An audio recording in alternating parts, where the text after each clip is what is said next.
Olá, obrigado pela companhia. Não importa o assunto, de física quântica a acidente aéreo, de novela a problemas ambientais. Saiu alguma notícia, logo se levanta a turma que tudo sabe, tudo entende, tudo vê, tudo fala e principalmente tudo escreve. Será este um fenômeno decorrente das redes sociais? Para entender um pouco mais do assunto, vamos ouvir o jornalista Reinaldo Zanardi. Ele tem doutorado em estudos da linguagem e é professor da Universidade Estadual de Londrina, de onde fala conosco. Tudo bem, Reinaldo? Tudo bem, e você, Denilson? Quanto tempo? Reinaldo, eu estou muito bem e estou muito feliz de estar falando com você. Você foi meu calouro na universidade aí em Londrina. Depois nós somos amigos de profissão, demos aula juntos há alguns anos nas universidades aí de Londrina. E para mim é uma alegria estar falando com você. E eu já vou te lançar uma pergunta muito curiosa. Os ventos alísios influenciam na cor da plumagem dos gansos selvagens da Indonésia. Queria saber a sua opinião sobre isso. Olha, essa influência ocorre, mas a gente tem que considerar a direção do vento. Se a direção do vento for sul, você tem um tipo de influência, né? A plumagem vai ter uma coloração diferente. Se o vento é norte, dependendo da dieta desses gansos, vai ter outro tipo de influência. Reinaldo, em que momento que surgiram os especialistas de plantão para qualquer assunto que a gente conversa, que a gente tenha contato pela internet, pelos jornais, pela televisão? Esse surgimento, ele não é muito espontâneo. A gente vai pensar aí no papel que o jornalismo tem no debate público, né? E a gente sabe, quando nós só tínhamos os meios tradicionais de comunicação, os programas, né, principalmente telejornalismo, seja sensacionalista ou não, sempre lançaram mão dos especialistas, né?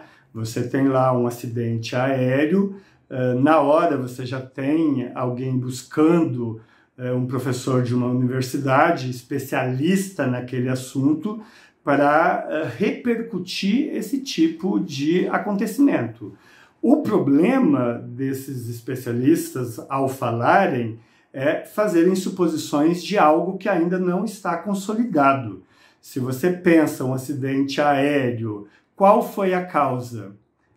A caixa preta não foi nem recolhida ainda, não foi nem localizada pelas equipes que vão fazer a investigação, e ele já está fazendo suposições. Essas suposições não passam de especulações, e é aí que entra o problema. A especulação sem ter uma base fundamentada pode comprometer, inclusive, a veracidade dessas informações que vierem a ser divulgadas posteriormente. E veja, esses especialistas de plantão estão no calor dos acontecimentos, quando as informações são quentes. Quando você vai divulgar o resultado dessa investigação algum tempo depois, algumas semanas e às vezes até meses, você pode ter problema porque a população já não está mais atenta àquele fato, porque o ineditismo ou o impacto daquele acontecimento já passou. De que forma você observa que as redes sociais amplificaram essa questão? Olha, as redes sociais hoje têm uma responsabilidade ainda maior, porque antes, nos veículos tradicionais de comunicação, você tinha os especialistas que eram especializados realmente numa informação. O problema estava na especulação. Com as redes sociais, e aí é uma característica da revolução tecnológica, né, da revolução digital, fez com que qualquer pessoa se tornasse produtora de conteúdo, né? Sempre me lembro de Umberto Eco, que diz o seguinte, mais ou menos assim: o drama da internet é que ela alçou o idiota da aldeia à condição de porta-voz da verdade, né? Essa frase tem um aspecto positivo e um aspecto negativo. O aspecto positivo é que a internet tirou milhões de pessoas da condição de meros consumidores para produtores de conteúdo. O problema, o ponto negativo dessa frase é exatamente isso. As pessoas não fazem isso com base no fato, não fazem isso com base na informação e acabam fazendo com base, muitas vezes, no próprio preconceito, na informação falsa, e ela forma uma opinião que não se sustenta com base na realidade. Esse é o problema das redes sociais, né? Nós estamos vendo nesse momento o STF fazendo o julgamento da ação penal que trata do golpe de Estado, que trata da abolição violenta, formação de quadrilhas. Todo mundo virou especialista em direito. Todo mundo virou um mini ministro do STF. E essas opiniões, elas são veiculadas com base, muitas vezes, no ódio político. E isso é muito complicado, porque você cria um ambiente em que não há diálogo entre as partes. Reinaldo, a gente também modificou a forma como a gente consome, né, essas notícias. Você falou das redes sociais e parece que nas redes sociais tudo precisa ser muito rápido, né, muito imediato, e às vezes as pessoas não têm tempo nem vontade de ver algo mais aprofundado. Isso também, na sua opinião, pode ser esse causador dessa ansiedade generalizada que a gente vive e que transformou o Brasil, por exemplo, no país mais ansioso da América Latina? É algo para se pensar e tem uma base muito forte na realidade que você descreveu, né? Nós somos ansiosos e essa ansiedade nas redes sociais, elas são potencializadas. A sociedade da imagem, né? Durante os estudos de comunicação, e nós, quando estávamos na faculdade como estudantes, como professores, a gente sempre trabalhou com essa sociedade da imagem. E essa imagem, ela foi potencializada. Hoje, os especialistas em algoritmos dizem que você tem que prender a atenção do espectador nos primeiros segundos, né? Gente, se a pessoa não consegue ouvir, assistir um vídeo de 1 minuto porque ela não dá conta, é muito complicado a gente pensar num processo de aprendizagem, né? E é por isso que a psicologia, né? Você está terminando o curso de psicologia, coloca aí o impacto que existe do celular e dos dispositivos móveis no cognitivo das crianças, né? As crianças estão aprendendo de um jeito diferente daquele que a gente aprendia.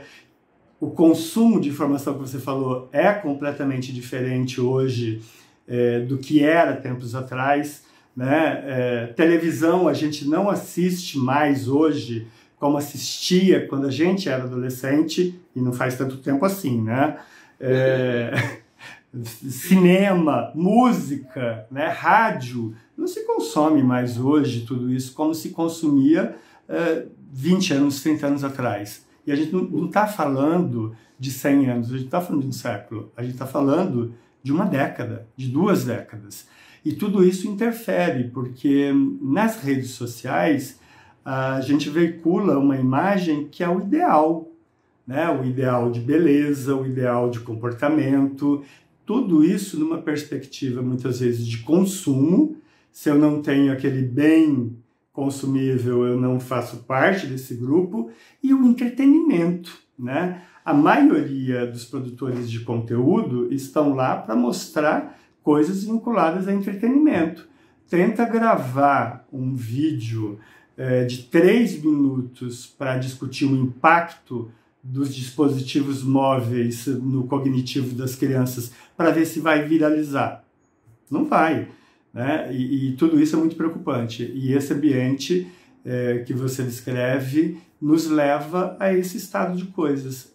A ansiedade consumo de medicamento. Reinaldo, quando a gente era estudante, nós falávamos de um artista, o Andy Warhol, né, que preconizava naquela época dos tão sonhados 15 minutos de fama.